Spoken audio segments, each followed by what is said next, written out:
नमस्कार साथियों, सभी को वेरी गुड मॉर्निंग, सुप्रभात। आप सभी प्यारे साथियों का स्वागत है आपके अपने चैनल साइंस फाइटर क्लासेज में। दोस्तों, आज है 27 जून और 27 जून के करंट अफेयर्स के जितने भी क्वेश्चंस बनते हैं उन सभी को आज की इस क्लास में हम पढ़ने वाले हैं। इन सभी क्वेश्चनों की पीडीएफ आप हमारे टेलीग्राम चैनल से डाउनलोड कर सकते हैं, उसकी लिंक आपको डिस्क्रिप्शन में मिल जाएगी। तो चलिए एक मोटिवेशनल थॉट के साथ क्लास स्टार्ट करते हैं। खोल दे पंख मेरे कहता है परिंदा, अभी और उड़ना बाकी है। जमी नहीं है मंजिल मेरी, अभी पूरा आसमां बाकी है। बिल्कुल साथियों, आप इसी तरह से मेहनत करते रहें, निश्चित ही आपको एक दिन सफलता जरूर मिलेगी। तो चलिए स्टार्ट करते हैं। आज का पहला क्वेश्चन आपके सामने है, आपकी स्क्रीन पर बहुत ही शानदार क्वेश्चन आपको पूछा गया है। हाल ही में पीएम मोदी को किस देश के सर्वोच्च राजकीय सम्मान ऑर्डर ऑफ द नाइल से सम्मानित किया गया है? दोस्तों, हाल ही में पीएम मोदी को सर्वोच्च राजकीय सम्मान ऑर्डर ऑफ द नाइल से सम्मानित किया गया है, जो कि मिस्र का सर्वोच्च सम्मान है। कहाँ का है साथियों? मिस्र का। आप यहाँ से नोट करते जाएं।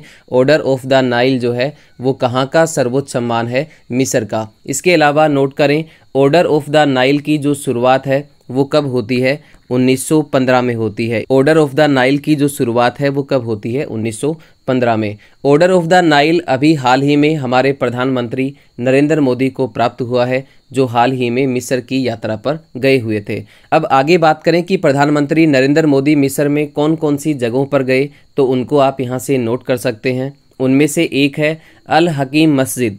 उनमें से एक है साथियों अल हकीम मस्जिद। आप यहाँ से नोट करते जाएं। अल हकीम मस्जिद जो कि कहाँ पे स्थित है? मिस्र में। इसके अलावा गीजा के पिरामिड, और इसके अलावा एक युद्ध हुआ था हेलियोपोलिस युद्ध। इस युद्ध का जो कब्रिस्तान है इसे भी देखने गए थे प्रधानमंत्री नरेंद्र मोदी। तो कौन कौन सी जगहों पर गए थे? एक है आपकी अल हकीम मस्जिद, इसके अलावा गीजा के पिरामिड, इसके अलावा दूसरा है आपका गीजा के पिरामिड। आप यहाँ से नोट करते जाएं, गीजा के पिरामिड। इसके अलावा एक युद्ध हुआ था हेलियोपोलिस का युद्ध। इस युद्ध का जो कब्रिस्तान है इसे भी देखने गए थे। इसके अलावा मिस्र की राजधानी की बात करें तो मिस्र की राजधानी है साथियों काहिरा। मिस्र की राजधानी क्या है? काहिरा। और यहाँ के वर्तमान में जो राष्ट्रपति हैं, मिस्र के जो राष्ट्रपति हैं वो कौन है? Abdel Fattah. आप साथ साथ नोट करते जाएं। मिस्र के वर्तमान में जो राष्ट्रपति हैं वो कौन है? Abdel Fattah CC. मिस्र के वर्तमान में राष्ट्रपति कौन है? Abdel Fattah CC. इसके अलावा नोट करें, मिस्र को नील नदी का वरदान कहा जाता है। क्या कहा जाता है? नील नदी का वरदान। अभी हाल ही में 26 जनवरी 2023 को रिपब्लिक डे के अवसर पर मिस्र के राष्ट्रपति अब्देल फतह सीसी हमारे चीफ गेस्ट रहे थे। इस प्रकार से इस क्वेश्चन का राइट आंसर होता है ऑप्शन नंबर बी, मिस्र। चलिए बढ़ते हैं अगले क्वेश्चन की ओर। एक और बेहतरीन क्वेश्चन आपके सामने आपकी स्क्रीन पर। हाल ही में अंतर्राष्ट्रीय ओलंपिक समिति ने पहला ओलंपिक ई स्पोर्ट्स सप्ताह का आयोजन कहाँ किया है? ऑप्शन आपको दिए गए हैं सिंगापुर, दक्षिण कोरिया, जापान और ऑस्ट्रेलिया। दोस्तों, अंतर्राष्ट्रीय ओलंपिक समिति IOC की बात करें तो 23 जून 1894 को इसकी स्थापना होती है। इसकी स्थापना कब होती है? 23 जून। आप यहाँ से नोट कर सकते हैं। 23 जून 1894 को इसकी स्थापना होती है। इसी कारण अभी हाल ही में 23 जून को ओलंपिक दिवस मनाया गया है। ओलंपिक दिवस कब मनाया जाता है? 23 जून को। और अभी हाल ही में 23 जून को ओलंपिक दिवस मनाया गया है। अंतर्राष्ट्रीय ओलंपिक समिति के मुख्यालय की बात करें तो इसका जो मुख्यालय है वो कहाँ पे है? लुजोन। और ये लुजोन कहाँ पे है? स्विट्जरलैंड में। इसके अलावा नोट करें, इसके वर्तमान में जो अध्यक्ष हैं, IOC के वर्तमान में जो अध्यक्ष हैं वो कौन है? थॉमस वोग। थॉमस वोग जो हैं वो इसके वर्तमान में अध्यक्ष हैं। आप यहाँ से नोट कर सकते हैं, अंतर्राष्ट्रीय ओलंपिक समिति के वर्तमान अध्यक्ष कौन है? थॉमस वोग हैं। अभी दोस्तों हाल ही में अंतर्राष्ट्रीय ओलंपिक समिति ने 22 से 25 जून तक पहले ओलंपिक ई स्पोर्ट्स सप्ताह का आयोजन किया है। और याद रखें, इसका जो आयोजन है वो कहाँ पे किया गया है? सिंगापुर में किया गया है। कहाँ किया गया है? सिंगापुर में। इसके अलावा नोट करें, अभी हाल ही में IOC ने एक अभियान चलाया है और उस अभियान का नाम क्या है? Let's move. उस अभियान का जो नाम है उसको आप यहाँ से नोट कर सकते हैं। उस अभियान का नाम क्या है साथियों? Let's move. और याद रखें, यही इसकी थीम भी है। इस प्रकार से इस क्वेश्चन का राइट आंसर होता है ऑप्शन नंबर ए, सिंगापुर। चलिए बढ़ते हैं अगले क्वेश्चन की ओर।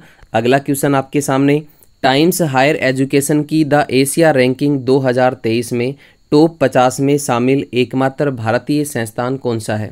ऑप्शन आपको दिए गए हैं JSS academy of higher education and research, भारतीय विज्ञान संस्थान, महात्मा गांधी विश्वविद्यालय और इनमें से कोई नहीं। अभी दोस्तों हाल ही में टाइम्स हायर एजुकेशन के द्वारा द एशिया रैंक 2023 जारी की गई है, जिसमें पूरे एशिया में पहले स्थान पर जो है वो कौन सी यूनिवर्सिटी है? सिंगवा यूनिवर्सिटी। पूरे एशिया में पहले स्थान पर जो यूनिवर्सिटी है वो कौन सी है? सिंगवा यूनिवर्सिटी। और ये यूनिवर्सिटी कहाँ की है? चाइना की है, चीन की है। आगे हम बात करें दूसरे स्थान की, द एशिया रैंकिंग 2023 में दूसरा स्थान जो है वो किस यूनिवर्सिटी का है? Packing university. और ये पेकिंग यूनिवर्सिटी भी कहाँ की है? चाइना की है। अब बात करें भारत की, तो नोट करें द एशिया रैंक 2023 में टॉप 50 में शामिल भारत की एकमात्र यूनिवर्सिटी जो है वो कौन सी है? भारतीय विज्ञान संस्थान। कौन सी है साथियों? भारतीय विज्ञान संस्थान। और ये कहाँ पे स्थित है? आप यहाँ से नोट कर सकते हैं, भारतीय विज्ञान संस्थान जो है वो कहाँ पे स्थित है? बेंगलुरु में। कहाँ पे है? बेंगलुरु में। पूरे एशिया में भारतीय विज्ञान संस्थान की रैंकिंग की बात करें तो इसकी रैंकिंग जो है वो कौन सी है? 48। कौन सी रैंकिंग है?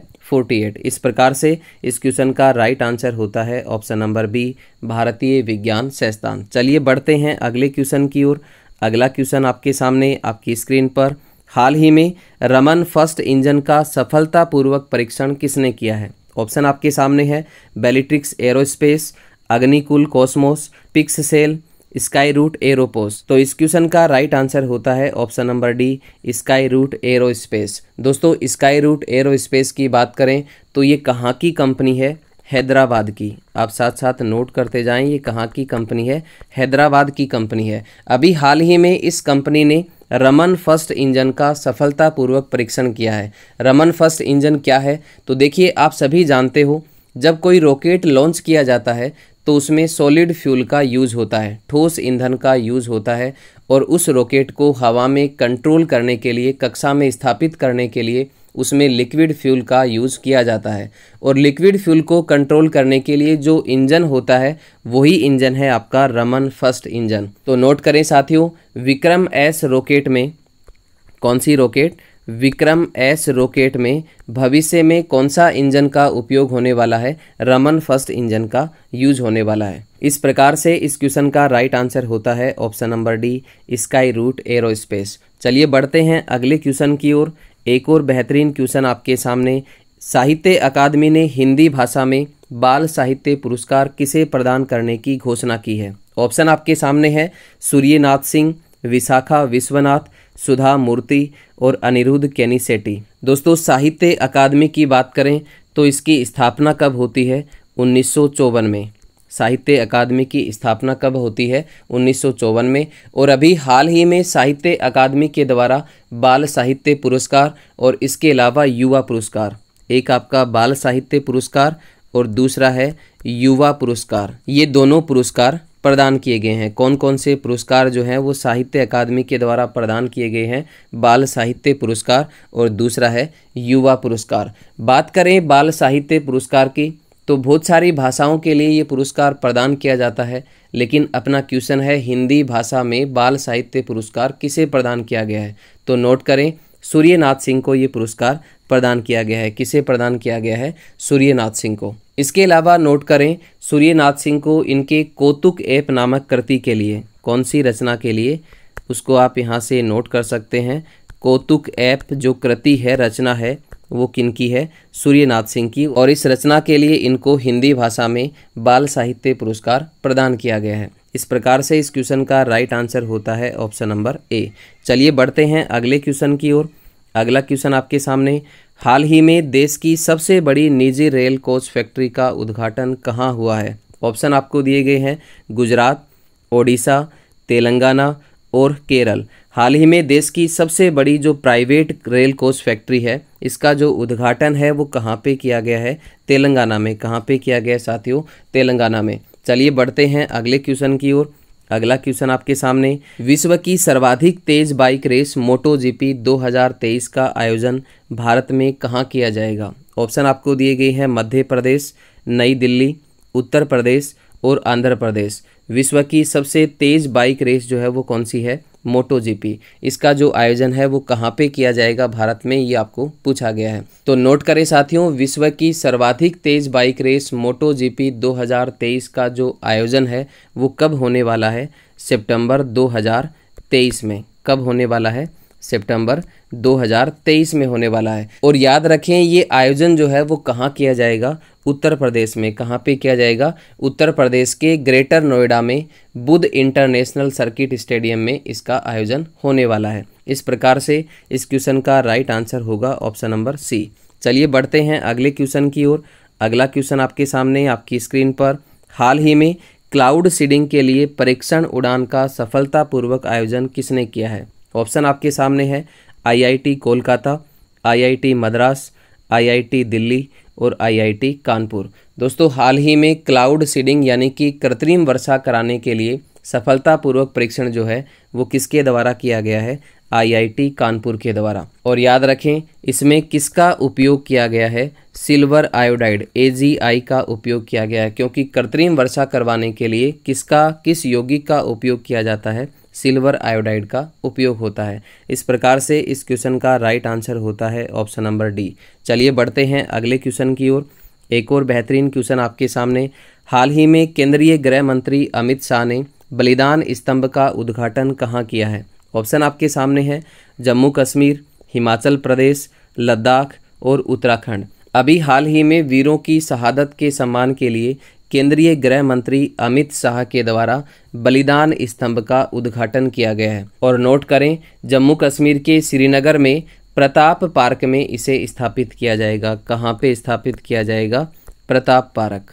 आप यहाँ से नोट कर सकते हैं, जम्मू कश्मीर के श्रीनगर में प्रताप पार्क में इसे स्थापित किया जाएगा। इस प्रकार से इस क्वेश्चन का राइट आंसर होता है ऑप्शन नंबर ए। चलिए बढ़ते हैं अगले क्वेश्चन की ओर। अगला क्वेश्चन आपके सामने आपकी स्क्रीन पर।